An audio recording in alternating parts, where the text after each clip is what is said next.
Next question करते हैं यार। नेक्स्ट क्वेश्चन है let f be a function और उसका डोमेन हमें दे रखा है r-0 और ये इसका डोमेन दे रखा है पोलिनोमियल फंक्शन है 2 डिग्री का और इस कंडीशन को सेटिस्फाई करता है। तो ये तो स्टैंडर्ड रिजल्ट है। यदि कोई भी फंक्शन यदि इस प्रॉपर्टी को सेटिस्फाई करता है और वो पोलिनोमियल फंक्शन है जो कि इस कंडीशन को सेटिस्फाई करता है, तो अपन एफ एक्स जो है वो क्या होता है plus minus x raise to power n plus 1 इस टाइप का हो सकता है ना।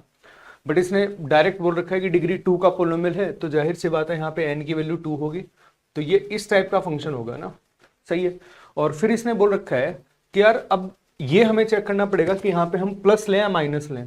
तो इसकी जो रेंज है वो माइनस इन्फिनिटी से 1 दे रखी है ना। माइनस इन्फिनिटी से यदि 1 इसका कोडोमेन दे रखा है, तो जाहिर सी बात है यहाँ पे प्लस नहीं हो सकता। प्लस यदि हो जाएगा तो वो 1 से इन्फिनिटी हो जाएगा ना उसकी रेंज जो है। तो यहाँ पे जो ये कोडोमेन दे रखा है इससे हम बता सकते हैं कि यार एफ एक्स जो है वो हमारा माइनस एक्स स्क्वायर प्लस 1 ही होगा। सही है। तो ये एफ एक्स आ गया अपने पास। ठीक है। फिर इसने क्या बोल रखा है कि ये एफ एक्स आ गया, फिर इसने बोल रखा है एफ ऑफ के जो है वो -2k के बराबर है। तो एफ ऑफ के जो है वो यदि निकालें तो ये आ गया -k² प्लस 1 इक्वल्स टू, ये हमें दे रखा है -2k। तो इसको यदि सिंप्लीफाई करें तो आ गया k² -2k -1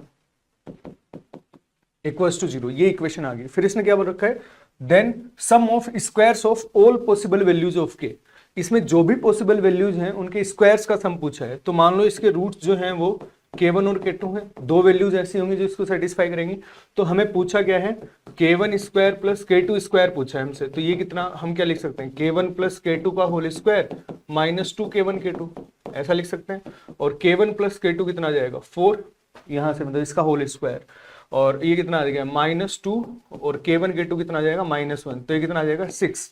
तो 6 जो है वो इसका राइट आंसर हो जाएगा। मतलब फर्स्ट ऑप्शन जो है वो अपना करेक्ट आंसर आ जाएगा।